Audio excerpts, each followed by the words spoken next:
안녕하세요. 폭풍우가 몰아치는 인생을 살아온 30대 후반 여자입니다. 큰 폭풍이 몰아쳤던 인생이 이제야 평온을 찾아가네요.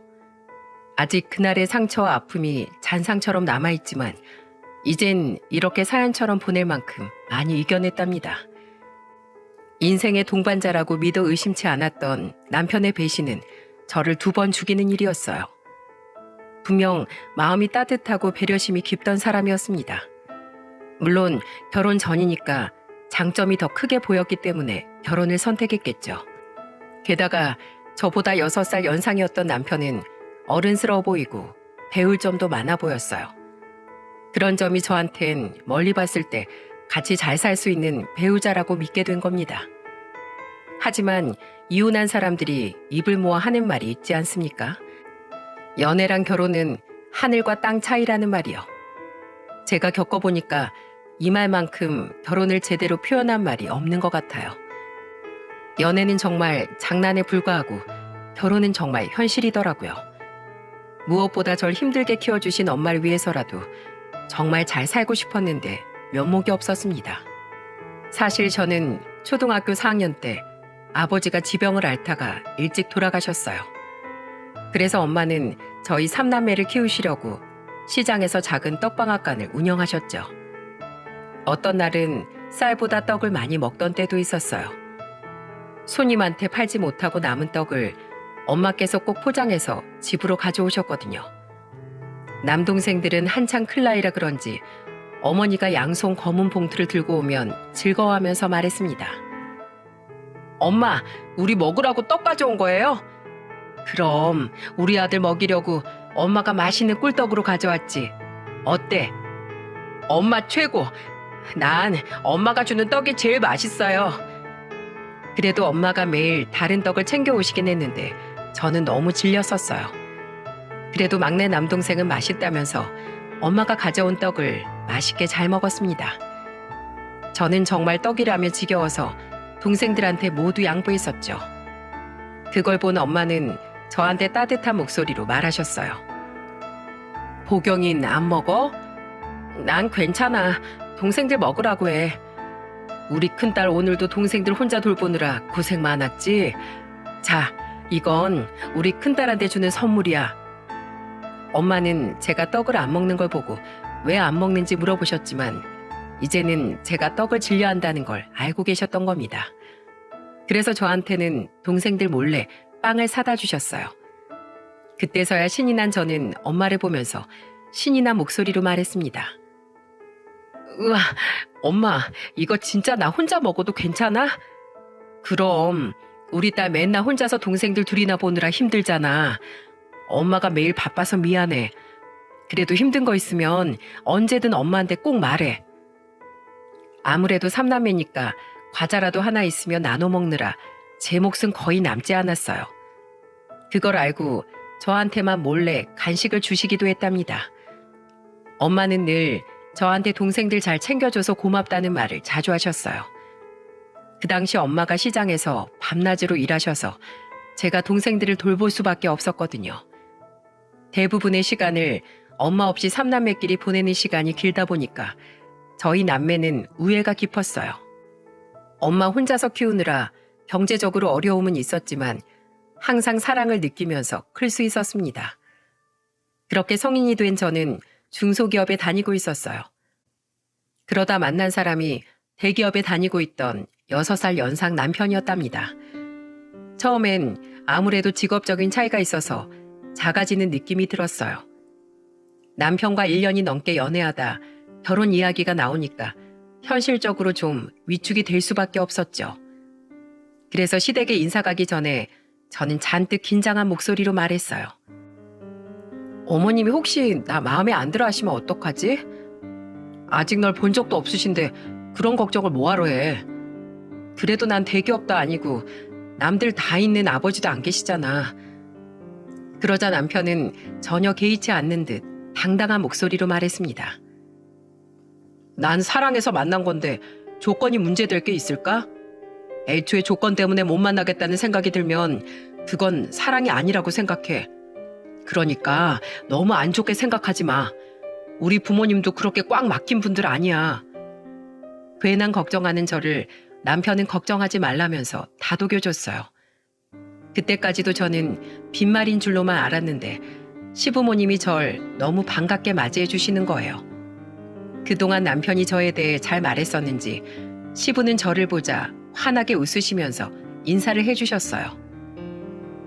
아이고, 먼 길 오느라 고생 많았지?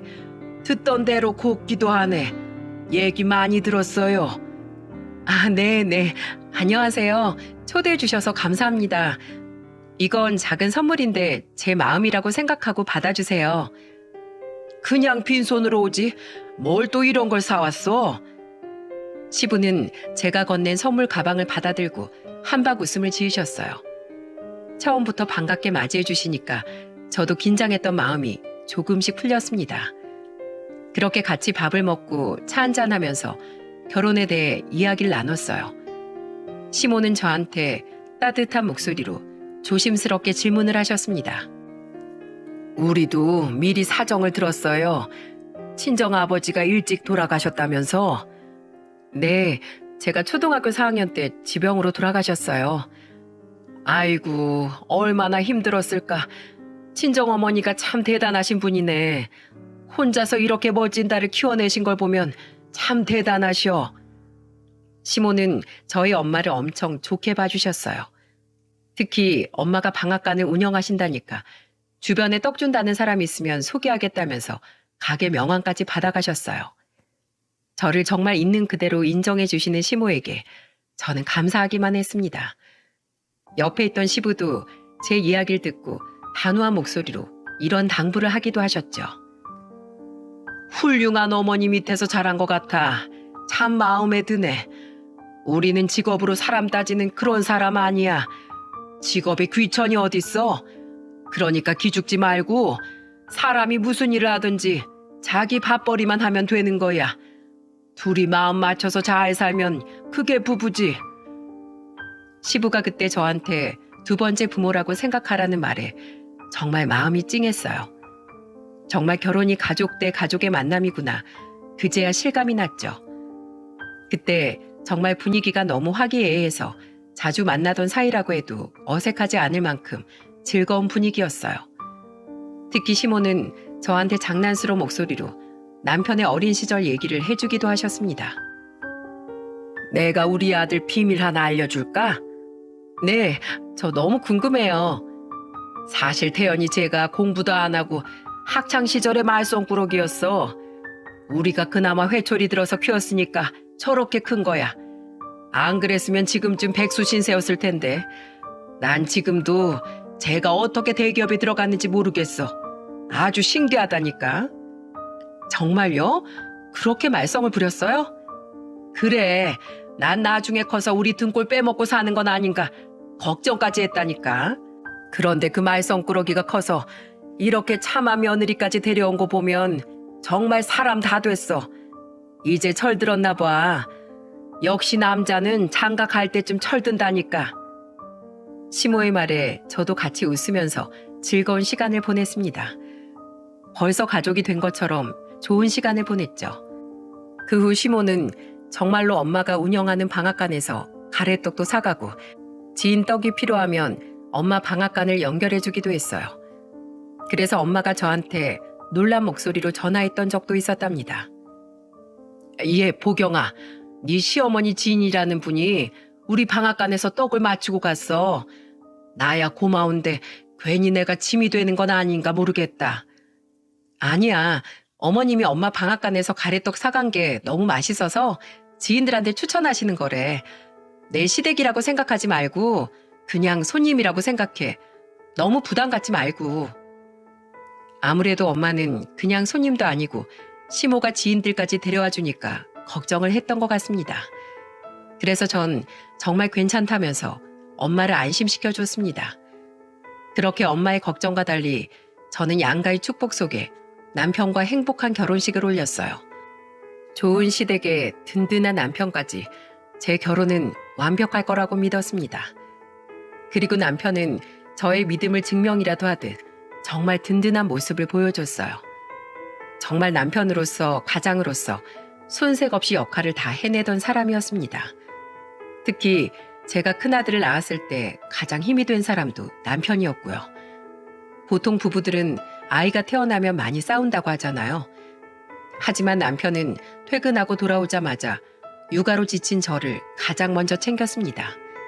그때 남편은 퇴근하고 오면 가장 먼저 손을 씻고 저한테 와서 걱정스러운 목소리로 물었습니다. 오늘은 좀 어땠어? 잠은 좀 잤어? 밥은 먹었고?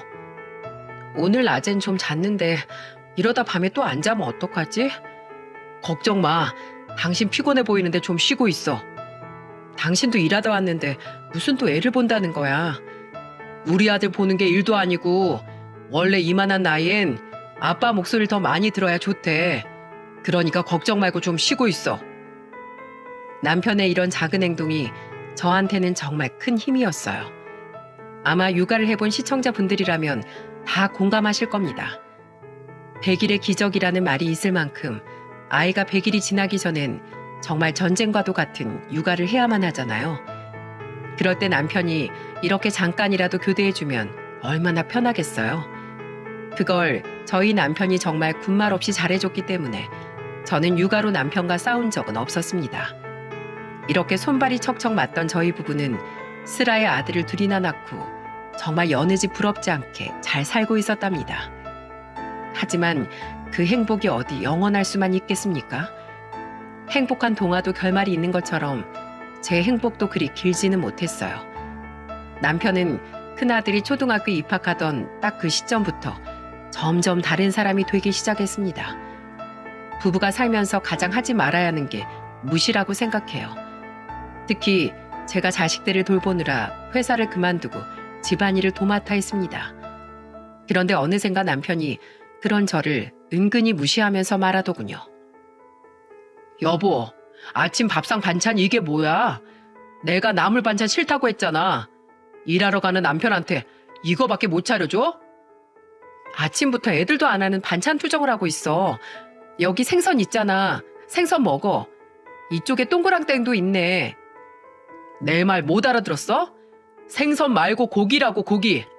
돼지든 소든 반찬 좀 신경 쓰라고. 알겠어. 나도 요즘 우리 첫째 초등학교 입학해서 챙길 게 얼마나 많은데 안 그래도 정신 없는데 당신까지 꼭 이렇게 보태야겠어? 남편은 그날따라 평소에 잘 먹었던 고등어 구이도 싫다면서 고기 타령을 했어요. 그러면서 반찬 투정을 하는데 같이 밥 먹는 애들 앞에서 싸울 수도 없고 이를 악물고 말했네요. 하지만 부부싸움은 정말 산 넘어 산이 따로 없었습니다. 차라리 불만이 있으면 정정당당하게 말을 하던가 남편은 비겁하게 인신공격까지 하더라고요. 집안일 다 끝내고 저녁에 드라마를 보는 건 저의 유일한 행복이었습니다. 그런데 제가 드라마를 보고 있는데 남편이 리모컨을 획 뺏어가더니 갑자기 채널을 돌려서 뉴스를 트는 거예요. 그러면서 절 보고 한심하다는 목소리로 말하더군요. 이 사람이 세상 돌아가는 거 좀 보고 살아. 맨날 저런 드라마만 쳐다보고 사니까 세상 돌아가는 것도 아무것도 모르지. 우리나라 대통령이 누군진 알아? 그렇다고 보고 있는 걸 왜 돌려? 뭐 나한테 불만 있어? 요즘 나한테 왜 시비 못 걸어서 안달난 사람처럼 사사건건 시비를 걸어? 내가? 아유, 됐어. 집구석에서 드라마만 보는 당신이랑 내가 무슨 얘기를 해? 집구석 들어와도 대화가 안 통하니까 재미가 하나도 없네. 대화가 안 통해? 당신이 시종일관 짜증난 상태로 나한테 대화가 아니라 시비를 거니까 당연히 대화가 될 리가 있어? 대화다운 대화를 걸어야 나도 말을 할 거 아니야. 꼭 이렇게 언성을 높이게 만들어야겠어? 그래, 내 탓이다, 내 탓이야. 무슨 말을 못하게 하네 아주. 진짜 한동안 제가 하는 것에 뭐든 시비부터 걸고 보는 남편한테 짜증이 많이 났었어요. 그런데 그 와중에 저한테 대화가 안 통한다고 하니까 저도 답답한 마음에 화를 냈던 거예요. 솔직히 계속 화만 내는 남편이랑 대화하고 싶겠습니까? 퇴근하고 집에 오면 맨날 똥 씹은 표정으로 거실에 앉아서 한마디도 안 하고 있었어요. 그래서 애들은 남편이 퇴근하면 슬금슬금 눈치를 보다 방으로 들어가 버릴 정도였죠. 아직 어렸던 애들마저 남편 눈치를 볼 정도면 집에서 얼마나 히스테리를 부렸을지 감이 오십니까?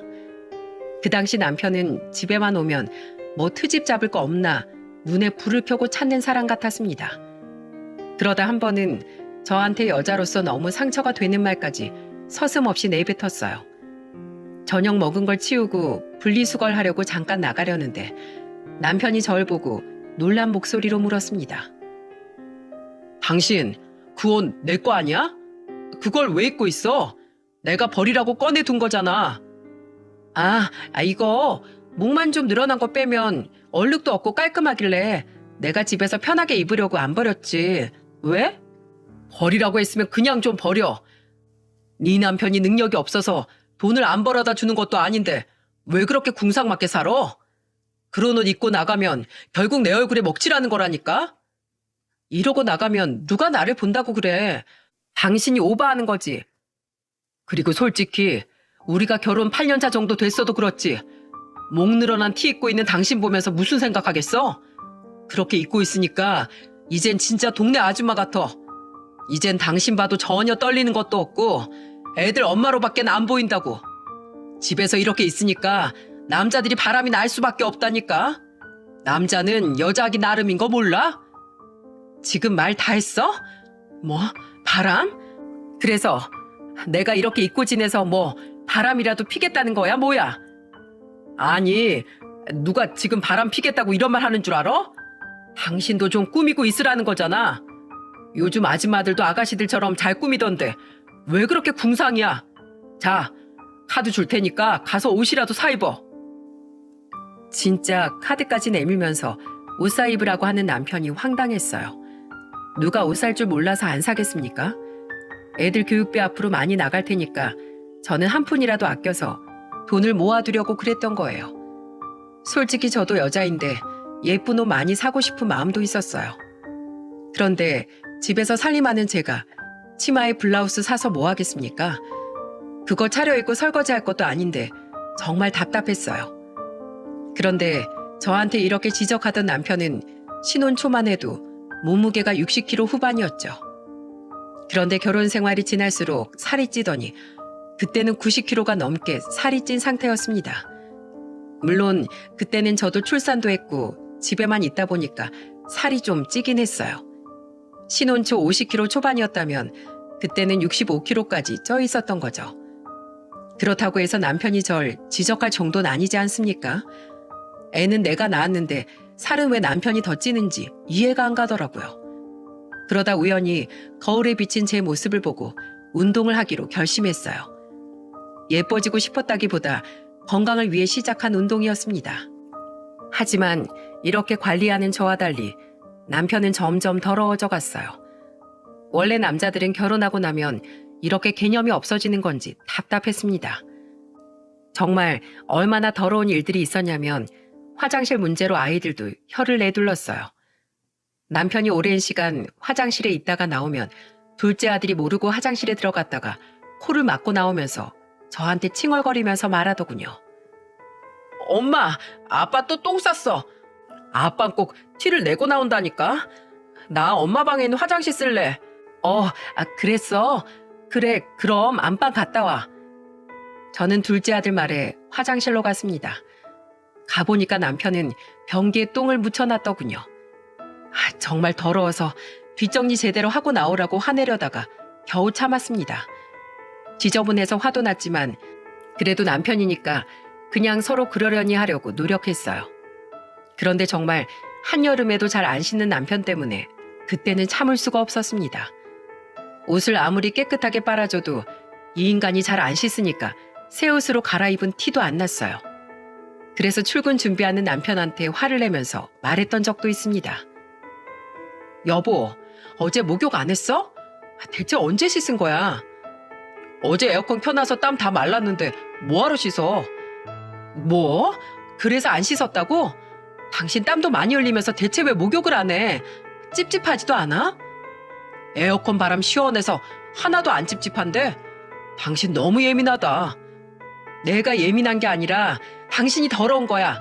당장 씻고 나와. 그렇게 출근하면 내 얼굴에 먹칠하는 거거든? 저 남자 와이프는 집에서 뭐 하길래 옷도 안 빨아주는 줄 알겠어. 당장 씻고 와.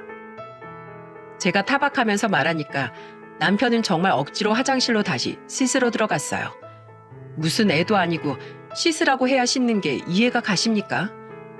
분명 낳아서 키우고 있는 건 아들 둘뿐인데 남편까지 꼭 3명의 아들을 키우는 기분이었습니다. 그런데 이 더러운 인간이 잘 씻지도 않으면서 출근 전에는 꼭 향수를 뿌리고 다녔어요. 그게 이상하긴 했지만 씻기 싫어서 향수를 떡칠하고 다니나 보다 했어요. 대수롭지 않게 넘긴 이 사소한 변화가 정말 무서운 결과를 가져올 줄 몰랐습니다. 이렇게 살다 보니까 어느새 결혼 9년차 부부가 되어 있었죠. 당신은 남들도 다 이렇게 지지고 볶고 사나 보다 하면서 살고 있었습니다. 그런데 그 해에 저한테 정말 큰 불행이 몰려오고 있었어요. 그리고 그 불행의 시작은 엄마가 일하던 중 방앗간에서 갑자기 의식을 잃고 쓰러지신 거예요. 너무 놀라서 저는 병원으로 허겁지겁 달려갔습니다. 그때 엄마 연세도 70을 바라보는 나이였기에 건강한 상태는 아니었어요. 항상 무릎이 안 좋으셨고 당뇨에 혈압까지 높아서 관리가 필요한 상태였죠. 그래서 엄마와 그나마 가까이 사는 제가 더 잘 챙기려고 노력했고요. 하지만 저의 노력에도 엄마는 병원 신세를 지게 된 겁니다. 저는 그때 정신이 반쯤 나가 있었어요. 집안일도 아이들도 뒷전이고 오로지 엄마한테만 집중하고 있었거든요. 하지만 이런 제 노력에도 엄마는 6개월을 넘기지 못하시고 세상을 떠나셨습니다. 그때 엄마는 마지막을 느끼셨는지 저를 불러서 제 손을 잡고 힘겹게 말하셨어요. 보경아, 난 네가 내 딸이라서 너무 좋았어. 아마 너 없었으면 나 이렇게 못 살았을 거야. 의젓하게 동생들 잘 봐줘서 난 참 든든했다. 엄마, 왜 마지막처럼 말하세요? 얼른 일어나실 거잖아요. 우리 다시 일어나서 나가야죠. 엄마 먼저 떠나도 동생들 항상 잘 챙겨야 한다.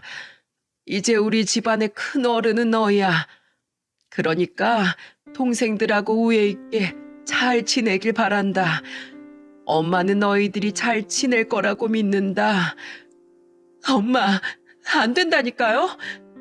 엄마 미안해요. 고생만 시켜서 죄송해요. 내가 사는 게 바쁘다는 핑계로 잘 못해드려서 너무 죄송해요. 조금이라도 더 같이 있어줄 걸 너무 후회되는데 하루만 더 버텨주세요. 제발요. 저는 힘이 쭉 빠진 엄마를 붙잡고 조금만 더 버텨달라고 애원을 했어요. 정말 하루만 시간이 더 있었다면 그동안 못했던 말들을 전부 전하고 싶은 심정이었습니다. 하지만 하늘도 야속하게 엄마마저 데려갔어요. 남동생들은 슬퍼하는 와중에도 장례 준비로 정신이 없더군요. 그때 저는 남편에게 전화해 엄마 소식을 알렸어요.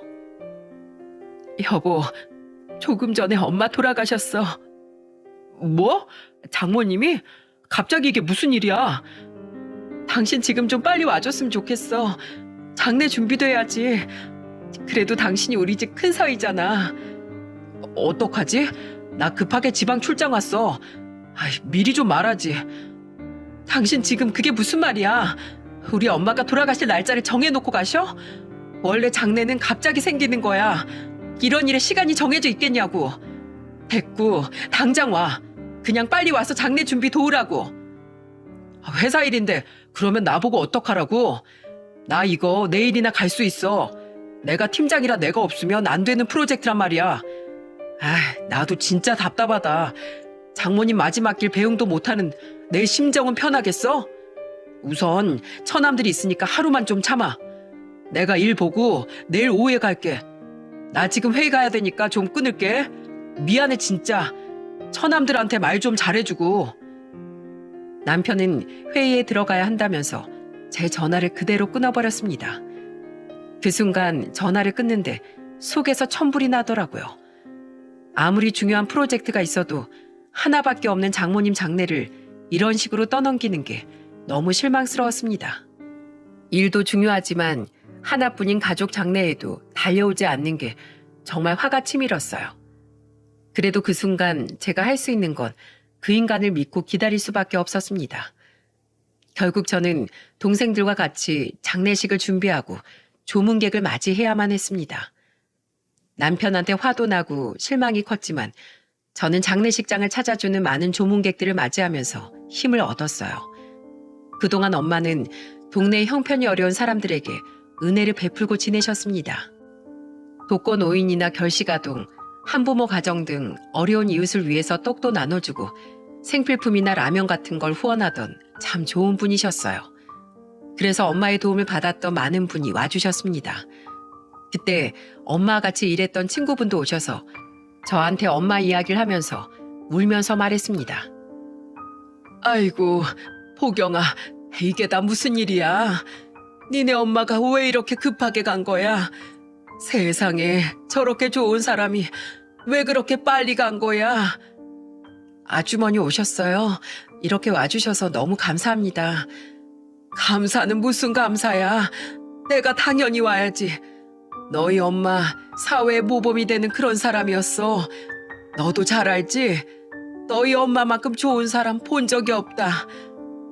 엄마 좋은 데 가실 거예요. 아주머니, 그래도 좋은 모습으로 기억해 주셔서 정말 감사해요. 엄마는 정말 한 분 한 분이 다 입을 모아서 좋은 사람이라는 말을 많이 했어요. 그리고 저는 장례식장에서 엄마의 또 다른 비밀을 알게 됐습니다. 장례식장에 한 학생이 교복을 입고 나타났길래 저는 조심스레 다가가 물었습니다. 학생, 여긴 무슨 일로 왔어요? 저 할머니한테 매달 후원받았던 김학민이라고 합니다. 네? 저희 엄마가 후원을 했었다고요? 저는 엄마가 고등학생 후원을 하고 있다는 걸 전혀 모르고 있었거든요. 제가 아무것도 모르는 것 같았는지 학생은 천천히 말했습니다. 2년 전부터 매달 20만 원씩 후원해주고 계셨어요. 그 후원이 저한텐 정말 희망이었거든요. 그래서 마지막 모습은 꼭 보고 싶어서 저희 할머니하고 같이 찾아왔습니다. 그 학생은 옆에 있던 할머니를 소개해 주면서 말하더군요. 그리고 어르신은 제 손을 덥석 잡으면서 슬픈 목소리로 말하셨습니다. 안녕하세요. 따님은 좀 괜찮아요? 많이 힘들죠? 아니에요. 덕분에 힘이 나요. 어머니 생전에 정말 좋으신 분이었습니다. 우리한테 그렇게 잘해주셨어요. 우리 손자 용돈도 챙겨주시고 생일 때는 따로 생일 케이크까지 사주신 분이에요. 내가 얼마나 고마웠는지 모릅니다. 부모도 없이 외롭게 크는 내 손자 챙겨줘서 감사했다고 인사 전하러 왔어요. 여기까지 와주셔서 감사합니다.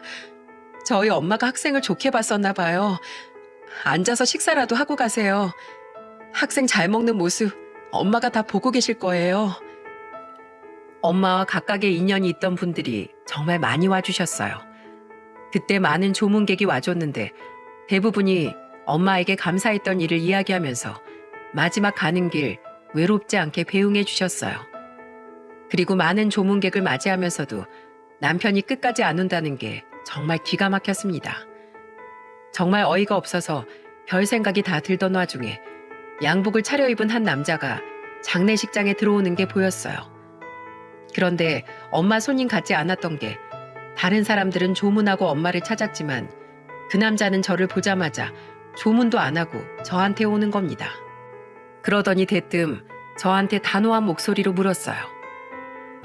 안녕하세요. 김보경 씨 맞으시죠? 네, 그런데 누구세요? 제가 급히 드릴 말씀이 있어서 이렇게 무례를 범하면서 찾아왔습니다. 잠깐 나와주시겠어요?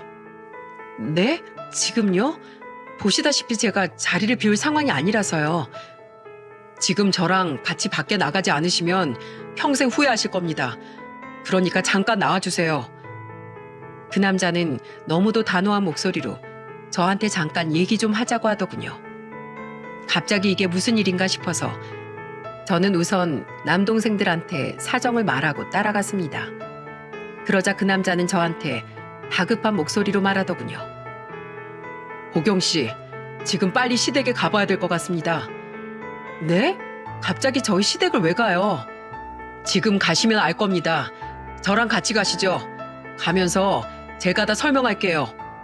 저기요, 저 지금 상중인 거 안 보이세요? 이유는 알고 가야죠. 제가 추궁하면서 묻자 그 남자는 저한테 충격적인 말을 털어놨습니다. 그리고 저는 큰 충격을 받고 친정엄마 장례를 치르는 와중에도 그 남자와 함께 시댁으로 갈 수밖에 없었어요. 급히 어디 좀 다녀오겠다고 남동생들한테 말하고 장례식장과 40분 거리에 있는 시댁으로 그 남자와 택시를 타고 갔습니다. 시댁 앞에 도착한 저는 현관문 비밀번호를 하나씩 눌렀어요. 신혼 초에 알게 된 시댁집 비밀번호는 제가 결혼 9년차가 될 때까지도 바꾸지 않고 계속 쓰고 있었기에 저는 망설임 없이 비밀번호를 눌렀습니다. 그리고 곧 문이 열리고 집 안으로 들어간 순간 그 남자가 저에게 말해준 장면이 그대로 펼쳐져 있었어요. 제가 두 눈으로 목격한 충격적인 장면은 바로 남편 시모 시부가 어떤 여자까지 낀 채 같이 대낮부터 술을 마시고 있는 모습이었죠. 백수까지 끓여놓고 정말 제대로 마시고 있더군요. 시모는 술을 마시다 저를 보고 귀신이라도 본 것처럼 놀란 표정으로 절 보면서 물었습니다. 너 지금 상중 아니야? 여길 어떻게 온 거야? 어떻게 저한테 이럴 수가 있어요? 입이 있으면 말 좀 해보세요. 저 여자 누군데요? 그게 아니라 얘는 누구냐면 아들, 네가 말해. 나 진짜 이럴 줄 알았다니까. 내가 언젠가 들킨다고 했잖아. 시모는 남편을 타박하면서 말하더군요. 맞습니다. 남편이란 인간이 저 몰래 바람을 피고 있었던 거예요. 그런데 그 외도를 돕고 있던 사람이 시부모였다면 믿어지시겠습니까? 그동안 시댁 식구들이 짜고 저를 속였다는 생각에 정말 화가 났어요. 결국 한통속이었으면서 시모가 발뺌하는 모습에 정말 정이 뚝 떨어졌어요. 그러자 남편이 다급한 목소리로 저한테 해명하려고 애를 쓰며 말했습니다. 여보, 그게 아니라 이거 다 오해야. 오해? 당신 지방 출장 갔다면서. 근데 왜 여기서 이러고 있는데 이것도 오해야? 우리 엄마 돌아가신 날에 어떻게 이럴 수가 있냐고. 남도 아니고 큰 사위가 어떻게 이럴 수가 있어. 진짜 난 장모님 그렇게 된 건 미안한데 어차피 당신이랑 나하고 사이 안 좋았잖아. 서로 솔직히 각자 사는 거나 마찬가지였잖아. 아니야? 사실 애들 때문에 겨우 같이 사는 건데 화내서 뭐 할 건데? 애만 없었으면 당신도 나랑 이혼하고 싶었을 거잖아. 인간아, 네가 그러고도 사람 새끼야? 아무리 그래도 애들이 있는데 아무리 날 사랑하지 않았어도 인간의 도리는 지켜야 될 거 아니야. 우리 엄마한테 네가 어떻게 그럴 수 있어? 저는 울면서 남편 멱살을 잡고 흔들었어요. 장례식장에서 너무 울어서 그런지 힘이 빠지고 있었는데 그때 경악스러운 장면이 펼쳐졌어요. 바로 절 찾아온 양복 입은 남자가 남편 싸대기를 날려버린 겁니다. 그러면서 싸대기 한 방에 바닥으로 쓰러진 남편 멱살을 쥐고 그 남자는 소리를 지르면서 말했어요. 야, 너였냐? 내 와이프랑 바람핀 놈이 너였냐고. 내가 너 가만 안 둘 거야. 너 일로 와. 이리 와. 그 남자는 얼마나 분했으면 남편 뺨을 사정없이 내리치기 시작했습니다. 그러자 시모와 시부는 그 남자를 말리면서 소리쳤어요. 내 아들 때리지 마. 차라리 날 때려 이놈아. 날 때리라고. 그 연세에 정정한 남자를 뜯어말리면서 차라리 자기를 때리라는 시부모를 보니까 아들 사랑 한번 지독하다 싶더라고요. 그러니까 아들 외도도 옆에서 그냥 두 손 놓고 지켜본 거 아니겠습니까? 결국 그 남자는 시부모가 하도 뜯어말리니까 구석에서 떨고 있는 상간녀한테 성큼성큼 다가갔어요. 그리고 그 남자는 상간녀 앞에 멈춰서더니 한 치의 망설임도 없이 머리채를 휘어잡더니 밖으로 질질 끌고 나가려는 겁니다. 그러자 그 상간녀는 발악을 하면서 소리치기 시작했어요.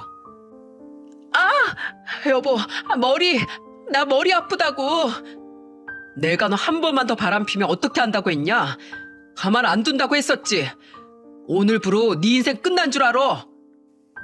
상간녀는 바람이 한두 번이 아닌지 자기 남편 손에 머리채를 잡힌 채 힘없이 끌려나가더군요.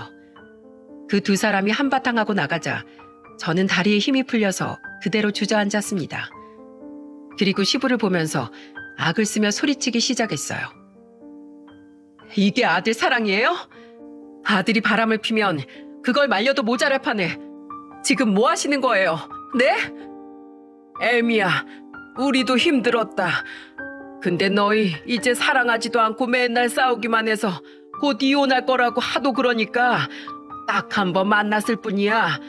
우리도 오늘 처음 본 거다. 미안하다, 미안해. 시부의 말에 저는 정말 기가 막혔어요. 알고 보니까 남편은 혼자서 저랑 이혼할 계획을 세우고 있던 겁니다. 그리고 시부한테 곧 이혼할 거라며 시댁의 여자를 데리고 갔던 거였어요. 하지만 뛰는 놈이 있으면 나는 놈이 있다고 하잖아요. 자기 와이프가 바람이 난 걸 눈치채고 남편과 상간녀가 만나는 걸 다 조사하고 있던 겁니다. 심지어 조사 도중에 시댁 주소도 알게 됐는데 남편이 집보다 시댁을 더 자주 왔다 갔다 하니까 그 앞에서 잠복까지 했던 거예요. 그러다 시모가 남편과 나오면서 상간녀가 인사 올 때 음식을 뭘 만들어주면 좋을지 얘기하던 걸 그 남자가 딱 듣게 된 거죠.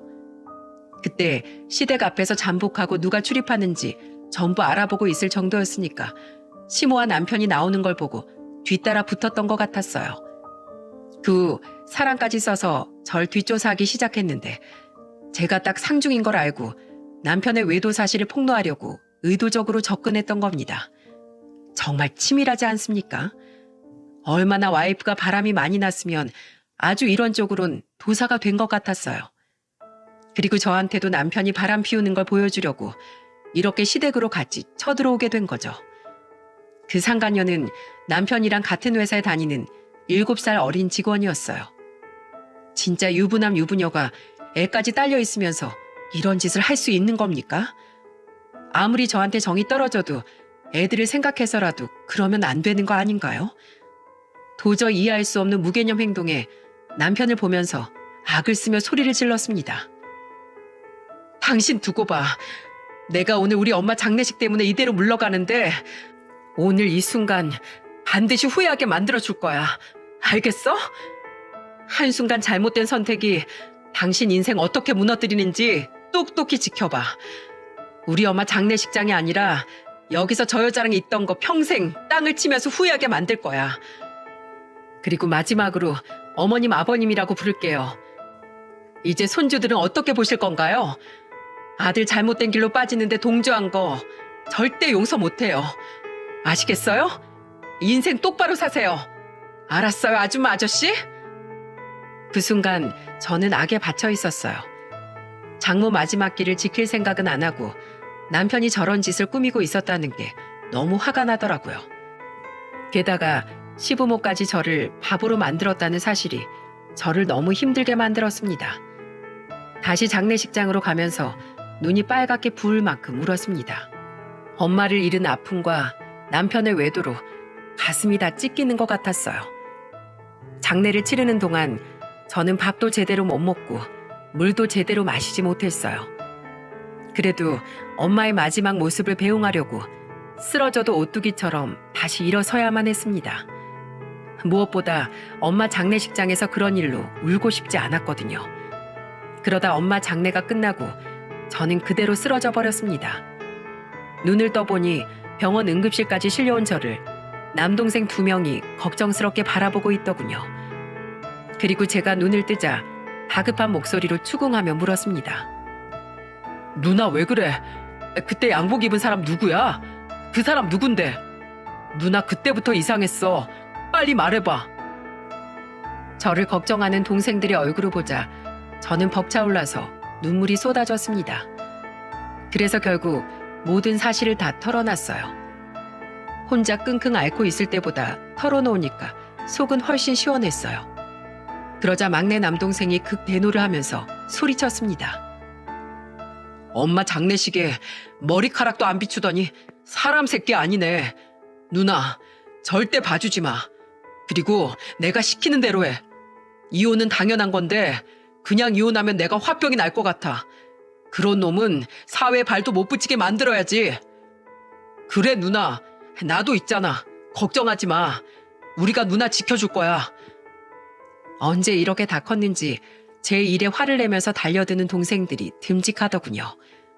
그리고 제가 퇴원을 하고 나서부터 남동생들과 같이 복수의 칼을 갈기 시작했습니다. 제일 먼저 동생들과 시작했던 복수는 회사에 민원을 넣는 일이었어요. 남동생과 저는 폭로글을 써서 계속해서 회사 담당자한테 보내기 시작했답니다. 땡땡 부서에 있는 김태현 팀장과 땡땡땡 부서에 있는 유부녀 주미연 대리를 고발합니다. 두 사람은 가정도 있고 아이도 있으면서 외도를 해왔습니다. 그 결과 둘의 가정은 파탄이 났고 김태현 팀장 본처는 충격으로 응급실까지 실려갔습니다. 회사 이미지를 실추시키는 직원들을 고발합니다. 고발한다는 내용을 써서 저는 남동생과 남편놈 회사에 계속해서 보냈어요. 하지만 이것만으로 정확한 상황을 알 수 없던 전 본사 담당자를 찾아가 당당하게 따져 물었죠. 제가 민원 보낸 거 보셨죠? 그런 사람이 이런 유명한 회사에 다닐 자격이 있다고 생각하시나요? 이 회사도 직원들이 회사 명예를 위해서 지켜야 할 도덕적인 선이라는 게 있을 거잖아요. 난 이 회사에서 김태현 팀장이 떠나는 날까지 찾아올 겁니다. 저희도 내부적으로 사실을 확인 중이에요. 그러니 조금만 기다려 주십시오. 끝까지 지켜볼 거니까 제대로 확인하고 정확한 처분 내려주세요. 회사 이름에 먹칠하는 직원들한테 어떻게 하나 지켜볼 겁니다. 결국 제가 직접 찾아가니까 회사에서 급하게 조사하기 시작했어요. 그동안은 민원만 보내니까 안일하게 한 것 같았거든요. 여기에 기름을 부은 사람은 상간녀의 남편이었죠. 그 남자는 회사 앞에서 피켓을 들고 1인 시위까지 하고 있던 겁니다. 그러니 회사에서도 소문이 날까 부랴부랴 조사를 시작할 수밖에 없었죠. 발 없는 말이 천리 간다고 남편 놈과 상간녀가 바람폈다는 게 회사의 소문이 쫙 퍼지고 말았어요. 결국 회사에서도 품위 위반으로 두 사람을 권고사직 처분을 내릴 수밖에 없었던 겁니다. 그렇게 한순간의 잘못된 선택으로 두 사람은 회사도 잃고 가정까지 잃게 된 거였죠. 그래도 쪽팔린 건 아는지 사내의 소문이 쫙 퍼지니까 자기들 발로 나왔다고 하더군요. 이게 가족을 배신하고 바람핀 자들의 최후 모습이었습니다. 그 후 저는 어떻게 했는 줄 아십니까? 이제 모든 걸 잃은 상간녀한테 위자료 소송을 걸었고 남편과는 이혼 절차를 밟게 됐어요. 그러자 뒤늦게 이제 시모한테 전화가 왔어요. 안 받으려다가 받았는데 정말 황당한 소리를 하더군요. 애미야, 그래도 애들은 보여줄 거지? 애들한테 할머니 할아버진 우리뿐이잖아. 애들한테 부끄럽지도 않으세요? 부끄럽지 않냐고 제가 그때 말씀드렸죠. 당신들이 그 여자를 집안에 끌어들인 순간 당신들은 손주들을 볼 자격을 잃으신 거예요. 그렇게 아끼는 아들 백수된 거 보면서 평생 후회하면서 사세요. 아시겠어요? 다신 연락하지 마세요. 저는 시모 전화를 매몰차게 끊어버렸어요. 그리고 집에 도착한 저는 문 앞에 무릎을 꿇고 있는 남편을 보고 기가 찼습니다. 저를 보자마자 울면서 매달리더니 애원을 하면서 말하더군요. 그 여자가 나 꼬셨어. 난 아무 잘못 없어. 정말이야. 우리 내년이면 결혼 10주년인데 이대로 끝내지 말자. 내가 평생 속죄하면서 살게. 미쳤니? 똥 싸다 끊고 나면 안 싼 거야? 누가 꼬신 걸 왜 따지는데? 넌 그 여자를 네 부모 집까지 불러들인 놈이야. 알아? 아직도 정신을 못 차렸네. 야, 내일이면 여기에 나도 없을 거야. 그러니까 번지수 잘못 찾아서 울지 말고 네 인생이나 수습하러 가. 이럴 시간 있냐? 백수 주제에? 양육비 벌려면 당장 가서 일자리나 찾아봐. 너 버티면 나 경찰 부를 거야. 네 발로 갈래? 아니면 경찰 부를까? 나 한다면 하는 거 알지? 제가 핸드폰을 꺼내면서 말하니까 남편 놈은 그대로 줄행랑을 쳤습니다. 그 찌질한 뒷모습을 보니까 이제라도 실체를 알게 된 게 다행이라고 생각하려고 했어요. 그렇게 결혼 생활에 마침표를 찍게 됐고 지금은 모든 게 정리돼서 끝났답니다.